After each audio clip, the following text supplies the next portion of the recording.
Yeah, so yesterday we got the Pokemon Direct, and while it was admittedly pretty hype to see Pokemon Snap sequel be announced, I think it's just called New Pokemon Snap. People keep calling it Pokemon Snap 2, but it's just called New Pokemon Snap. Whatever, everyone's just going to call it Pokemon Snap 2 anyway. Point is that it was about a 10-minute long direct. It really was not long. It was definitely under 20 minutes, and I think it really was closer to 10. And pretty much nothing was announced besides the Pokemon Snap sequel, but also we saw some more of the DLC, which most people were like, yeah, okay. Like, I don't know anyone who really cares or is hype about the Pokemon DLC. I don't even know if hardcore Pokemon fans are, so I'm not really sure what to make of that. But when it comes to Smash news, well, guess what? They said next week there's going to be more Pokemon news and not Smash news. Now, some people are saying, well, what if it's a Pokemon character announced in Smash? That's not what's going to happen. That never happens. They never do that. They never show Smash stuff during a different specific direct. You get Smash stuff during Sakurai presentations, and you get Smash stuff during general Nintendo directs. You do not get them during other games directs. So, Pokemon Direct just means more Pokemon. Now, I have no idea what they're going to show because, for one, this direct was already like 10 minutes long. So, why couldn't they just put it in here? I mean, a lot of directs are 20 to 30 minutes long. I'm not sure why, but I'm assuming that the next direct will show off a lot of news and details on one specific new, never before seen game. I guess Pokemon Snap, they didn't need to show very much. To be fair, you don't really need to show much. You just kind of have to show some gameplay to show the graphics and stuff and be like, it's Pokemon Snap again. And that's pretty much all people need. And that's basically what they did. But when it comes to a new Pokemon game, the thing is, it shouldn't be Sword or Shield. And some people want it to be Diamond and Pearl remakes. I'm not sure why people want Diamond and Pearl remakes because they were last on the DS. Like, when Let's Go Pikachu and Let's Go Eevee came out, I thought that was more appropriate to remake that again because those were Game Boy Advance games. Like, when Red and Blue were remade, they were Game Boy Advance games. And we just remade Ruby and Sapphire on 3DS for a reason, because they're outdated. To me, I don't think that Diamond and Pearl need to be remade. I feel like if you want to play them, you can just play them. Because we're getting to the point where it's like, okay, if we're remaking DS games, well, that also involves black and white, Like, how many, So to me, it makes more sense to possibly do a Let's Go Pikachu, Let's Go Eevee sequel, which I know would be kind of like Gold and Silver. And Gold and Silver was also remade on DS, so I kind of just defeated what I just said. But I'm just saying, like, I don't know if they're going to do Diamond and Pearl remakes. To me, I feel like that's stretching things too far. Especially because even when the Ruby and Sapphire remakes came out, those kind of replaced X and Y. And that's typically what happens is they take a game that's made in the same engine, and that's how they do the remake. So when Gold and Silver came out, it was like Diamond and Pearl style. When, Red and Blue came, or, Red and Green came out, I should say, it was like Ruby Sapphire style. And when Ruby and Sapphire came out, it was like X and Y style. So now we're at this point where it's like, what should the remakes, should it be Sword and Shield style if they do Diamond and Pearl? Because that'd be kind of silly, because Sword and Shield is still like an ongoing living game with DLC being added, and I don't think they want to cut anything away from that. Whereas Let's Go Pikachu and Let's Go Eevee managed to be the first ever Pokemon spin-off game that still plays like a Pokemon game, because there's plenty of spin-off games that actually retains like its own identity. It basically, Let's Go Pikachu and Let's Go Eevee isn't like the style of Sun and Moon. It's not the style of Sword and Shield, It's its own style. It's its own kind of game. And that's what kind of surprised me is, yeah, it's a remake of Red and Blue, but it came out like right before Sword and Shield, like the year before Sword and Shield, and it's this completely brand new game with all these new assets just for it. So, I mean, in my opinion, I thought that was pretty impressive. Now, I know they took a lot of the same animations from Pokemon Go, but I mean, if you're going to reuse assets in that way, I mean, and it's efficient and it makes a brand new game that seems pretty unique, I think that's fine. Especially because Pokemon Go has its own art style for the character models and stuff, and this game kind of took the character models and brought it back down more towards how they look in like the Pokemon games and less with the realistic style that's in Pokemon Go. So yeah, those are my thoughts on the Pokemon Direct and what I think we're going to see next week. Now we know for a fact it's going to be on next Wednesday because I think they said the 24th. Yep, let me look at my calendar. 24th would be Wednesday. So what the heck? We're supposed to get something Smash Bros. Related in June, and here we are with June's about to be over.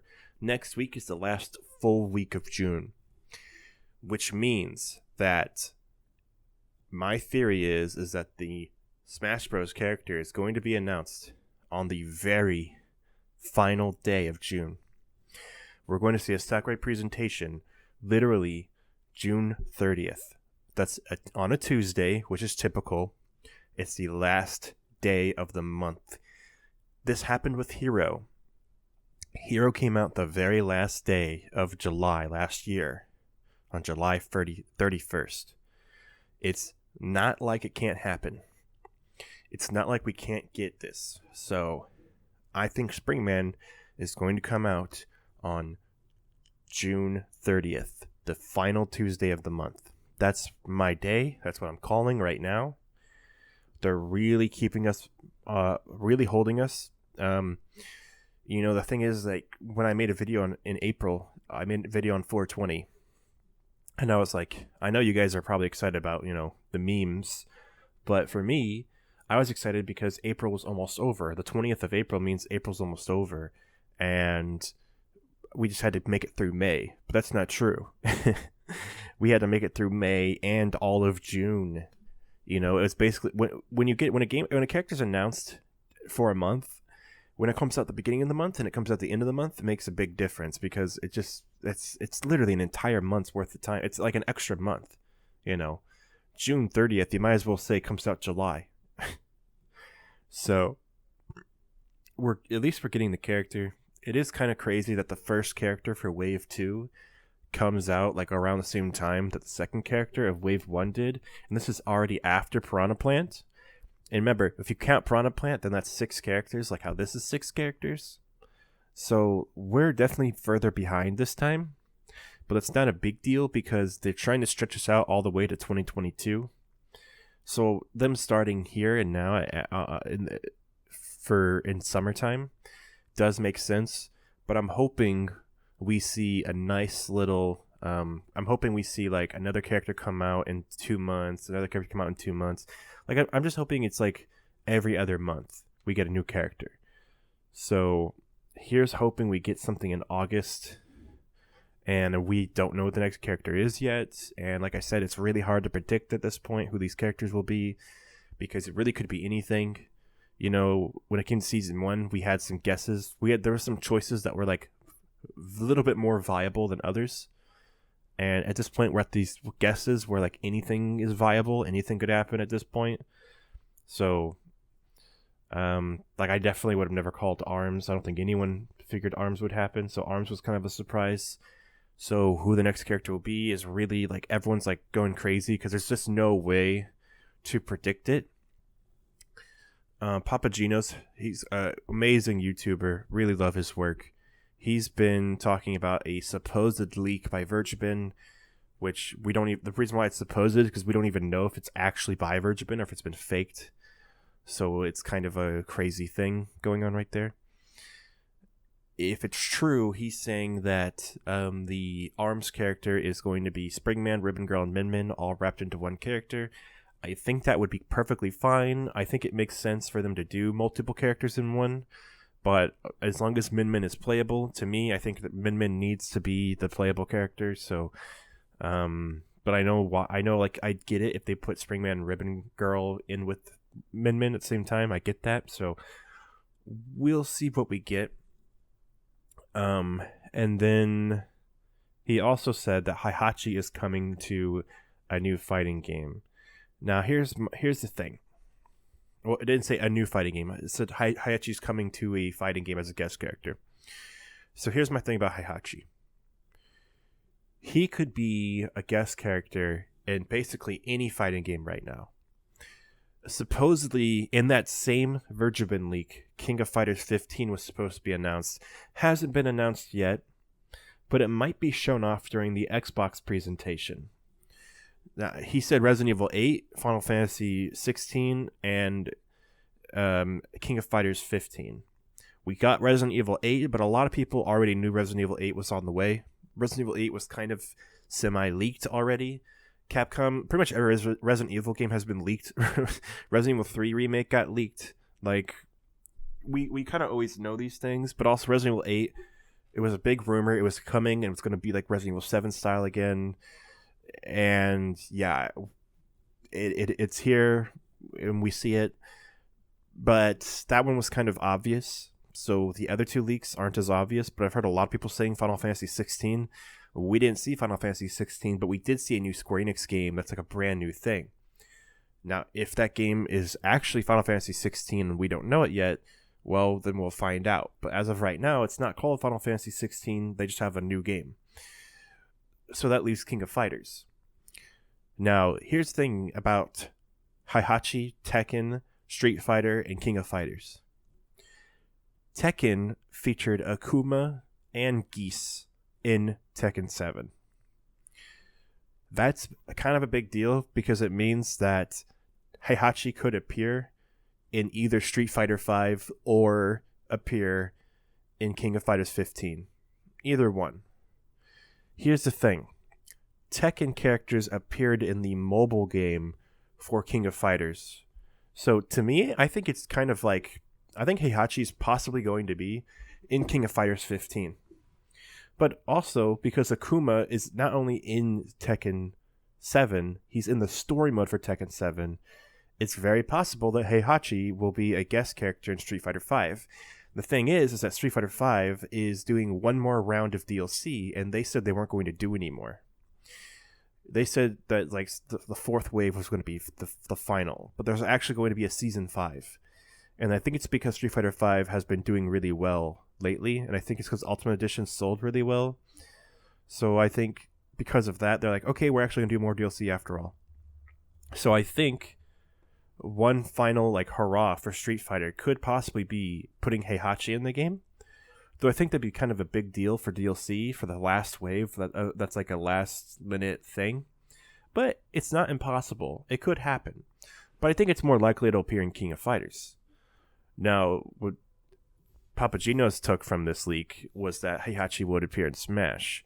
But in my opinion, it would be weird if Heihachi, if they're like, Heihachi's going to appear in a game and then just not say Smash, when he also knows the details for the ARMS character.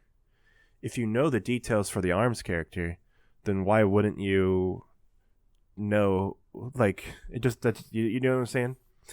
So, I know it makes sense that Smash is getting a new DLC character soon, and so it makes sense that people might have information that Heihachi's coming to a fighting game. But, to me, it's like, if you know the details of the ARMS character, why wouldn't you know the details of the next character as well? Maybe not, because he didn't say anything about the next character. He didn't say anything about what the next character might be. So maybe the next Smash character is Heihachi, but I really doubt it at this point. I really doubt it'll be Heihachi. I feel like if they're going to put in a Heihachi or a Namco character, why would they wait? Why would they wait for season 2 of the DLC? Like, to me, I have no idea why. Like, they would just put it in the base game or whatever. But hey, to be fair, there's no Tekken spirits, There's no Tekken spirits in Smash, so maybe Tekken could be coming to Smash. But there's also not very many Namco spirits outside of the Pac-Man stuff. The Namco spirits are all mostly just Pac-Man and other really old school arcade classics. So, and they're like a part of Pac-Man's, moveset. So, we'll see. We'll see what we get. But, in my opinion, I don't think it's going to be Heihachi. I just feel like there's too many other games he could also appear in. So when you hear that statement, to be like, oh, it's going to be Heihachi. No. And also, we don't even know if that leak's true. There's not much credibility with that leak so far. The only thing I got right was Resident Evil, and again, that was really obvious. So unless we see something else, but the thing is that the Xbox presentation is going to be in July, and this next character is probably going to come out before the Xbox presentation. So I just don't see it. But what could happen is we might not even know who the next character is after ARMS. That would be catastrophic. That would be really sad. But we'll just have to wait and see what we get. We might even get a Nintendo Direct in July or August. So maybe that's when we'll know the next character. So maybe we should just be prepared. But my whole point of this video is basically just to say Pokemon Direct next Wednesday. Probably going to be a new Let's Go Pikachu game. Or some other spinoff that has... It's going to be something that has some weight to it. It's not going to be another stupid spinoff. It might even be the Pokemon Rescue games. I don't know. It could be anything. But it's going to be something where they're going to want to show off the game for a good amount of time. Because they're going to show it off by itself. And then the next point of this video is basically just to say I'm pretty sure the Smash Direct is going to be June 30th. The final day of June. Which sucks. But... I mean, hey man, we've waited this long. We can wait till then. Let's just wait it out. Get this fucking character. Play Smash with our friends, man. Okay, well, that's it for me today. I'm gonna end this video here, and I'll see you guys on the next one.